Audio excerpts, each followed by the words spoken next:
Hello and welcome to my channel. In this video we will be looking at Schaffer and Emerson stages of attachment, which you need to know for AQA A-level psychology in the subtopic of attachment. I hope you enjoy this video and find it helpful. Let's get started.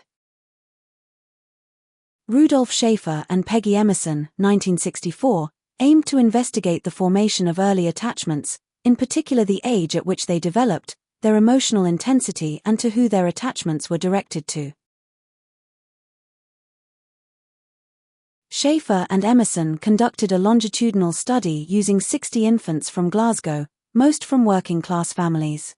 The children were all studied in their own homes, and a regular pattern was identified in the development of attachment.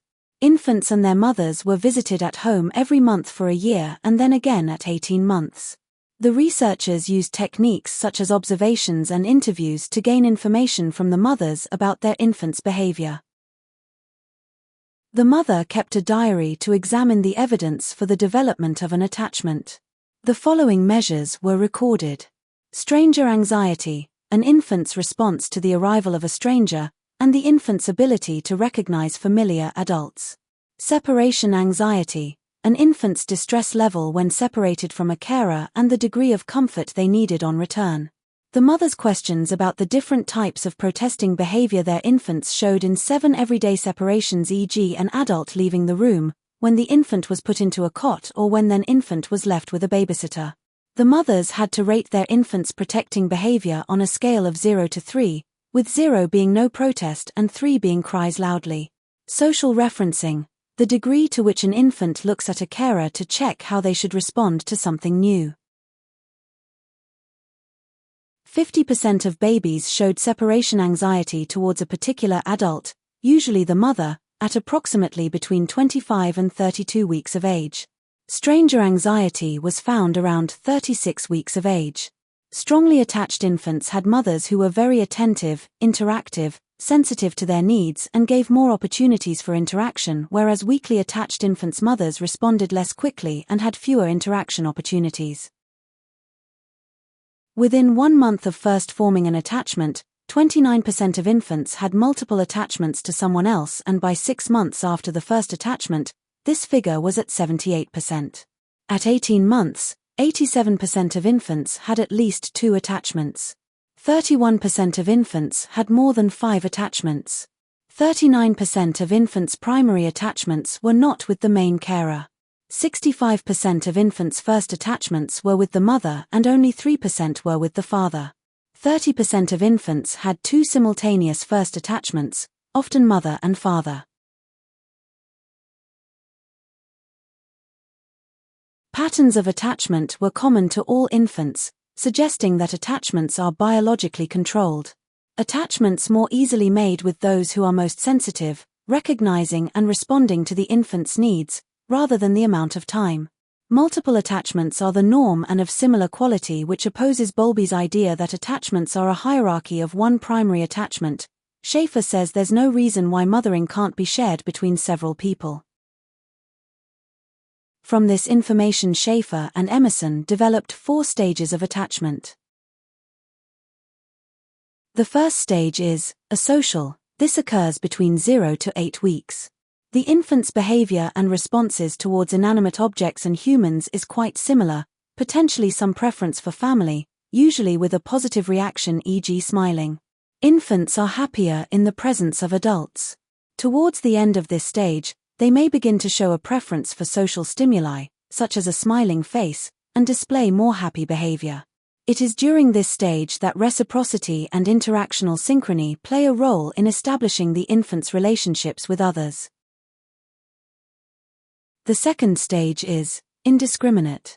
This occurs between 2 to 7 months. Infants display and show more observable and sociable behavior, with a preference for people rather than inanimate objects, recognizing and preferring familiar adults. Infants do not show separation anxiety or stranger anxiety, allowing themselves to be comforted by anyone and enjoy the company of most people. The third stage is specific or discriminate. This occurs from 7 months. Infants form a specific and primary attachment with their primary attachment figure, usually the person who offers the most interactions and responds to the infant's signals with the most skill. This is the biological mother in 65% of cases. Infants show separation anxiety through protesting when separated and stranger anxiety with a sense of relief and joy when reunited with their primary caregiver. The fourth and final stage is multiple. This occurs from 10 months to 1 year. Infants form secondary attachments with other adults such as siblings, grandparents, and neighbors. 29% of infants had secondary, multiple, attachments within a month of forming a primary, specific, attachment. Infants show separation anxiety with both their mothers and their childminders. Schaffer and Emerson's stages of attachment has several strengths and limitations. A strength of Schaffer and Emerson's stages of attachment is that it has practical application in day care, where babies are cared for outside of their home by a non-family adult.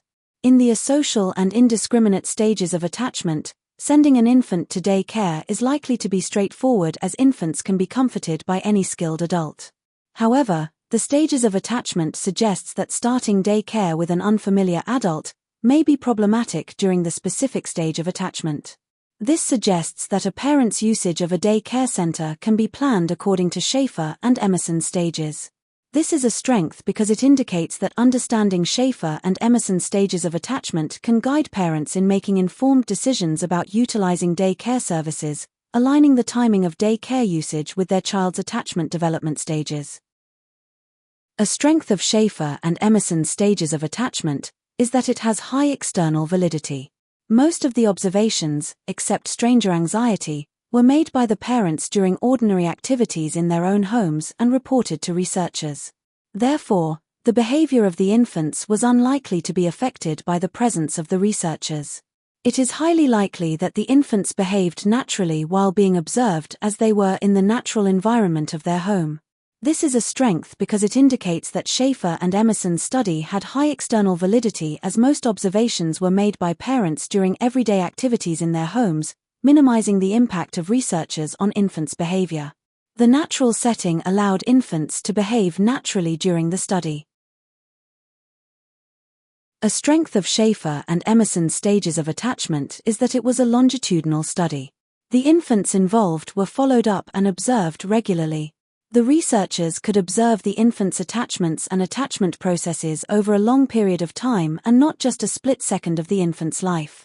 This is a strength because it suggests that Schaffer and Emerson's stages of attachment had the advantage of being a longitudinal study, enabling researchers to track the infant's attachments and processes over an extended period rather than just a brief moment in their lives. A strength of Schaffer and Emerson's stages of attachment is that it has good internal validity. The study used the same participants, infants, who were observed and assessed at certain points within their infancy. This reduced the chances of participant variables and individual differences affecting the results. This is a strength because it suggests that Schaffer and Emerson's stages of attachment has good internal validity by using the same participants and assessing them at various stages of infancy, thereby reducing the influence of participant variables and individual differences on the outcomes. A limitation of Schaffer and Emerson's stages of attachment is that it is subjective. There is a major issue with asking the mothers to be observers. The mothers are unlikely to be objective and might have been biased in terms of the behavior they noticed from their infants and what they reported. For example, they might not have noticed when their infant was showing signs of anxiety, or they may have misremembered a behavior their infant displayed. This means that even if their infant behaved naturally, their behavior may not have been accurately recorded. There was a high likelihood that the mothers responded in a socially desirable way as they wanted to display their infants in a positive light to highlight the idea that they were a good parent and their infant was well cared for. A mother may have been less responsive to their infant's needs and protests and thus less likely to report them to prevent themselves from being seen as a bad parent. Others may have told researchers what they thought they wanted to hear. This is a limitation because it suggests that Schaffer and Emerson's stages of attachment had subjectivity concerns as mothers, acting as observers, might have been biased in what they noticed and reported about their infants. Mothers' potential bias could have affected the accuracy of the observations, as they might have reported behaviors selectively or in a socially desirable manner to present themselves positively as parents. A limitation of Schaffer and Emerson's stages of attachment is that the measurements they use to assess attachment in the asocial stage may not be valid. Young infants have poor coordination and are fairly immobile. If infants of less than 2 months old felt anxiety in everyday situations, they might have displayed this in quite a subtle, hard-to-observe way. This may have made it difficult for mothers to observe and report back to researchers on signs of anxiety and attachment in this age group. This suggests that infants may be quite social but appear asocial.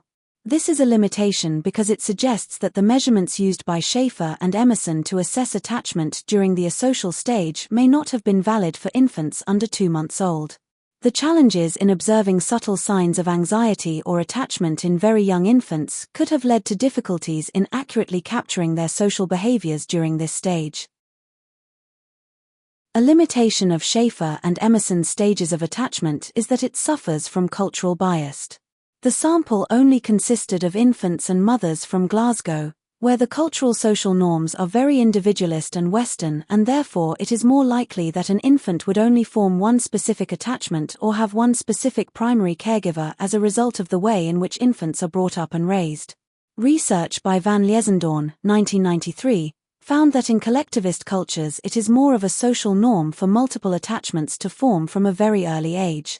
On top of this, Sigi et al., 1994, compared attachments between the communal settings of an Israeli kibbutzim and infants within a family-based setting. They found that attachments with mothers was almost twice as likely in the family-based setting. This is a limitation because it suggests that the results of this study cannot be generalized to other cultures. A limitation of Schaffer and Emerson's stages of attachment is that it lacks temporal validity. The study was conducted in the 1960s, which was a very different time period with very different social norms and expectations of parenting compared to the present day. In the 1960s, most childcare was by the mother, who was less likely to work outside the home. Since then, caring practices and guidance have changed considerably, as well as the education and employability of mothers, with many now working. Many infants are therefore in the care of nursery settings or with fathers who now stay at home instead and become the infant's primary carer. This suggests that if the study was repeated in today's modern world, the findings may be unreliable and different. This is a limitation because it suggests that Schaffer and Emerson's study may not accurately reflect the current caregiving practices and family dynamics, potentially affecting the generalizability of the study's findings to the present-day context. A limitation of Schaffer and Emerson's stages of attachment is that it lacks population validity. The sample only consisted of infants and mothers from working-class backgrounds. Working-class families might prioritize practical needs over emotional expression, leading to attachments based on shared experiences and responsibilities rather than solely emotional connections. This is a limitation because it suggests that the results of this study cannot be generalized to other social groups. A limitation of Schaffer and Emerson's stages of attachment is that there is research to contradict the findings and conclusions. Carpenter, 1975, weakens Schaffer and Emerson's 4-stage model, which assumes initially infants will interact with all objects and people between birth and 2 months. Carpenter found that when 2-week-old infants were presented with familiar and unfamiliar voices and faces, they stared at their mother's face for longer when it was accompanied by her voice. The infants also became stressed when their mother's face was accompanied by an unfamiliar voice, suggesting that infants are attracted to and recognize their mothers, contrary to what Schaffer and Emerson's stages of attachment found and suggests. This is a limitation because it suggests that Carpenter's findings challenge the initial stage of Schaffer and Emerson's stages of attachment by demonstrating that infants as young as 2 weeks old already show a preference for and recognition of their mother's voice and face, contrary to the model's assumption that infants interact with all objects and people indiscriminately at that early stage. Thank you for watching. If you have enjoyed this video, please like and subscribe for more content like this. Bye.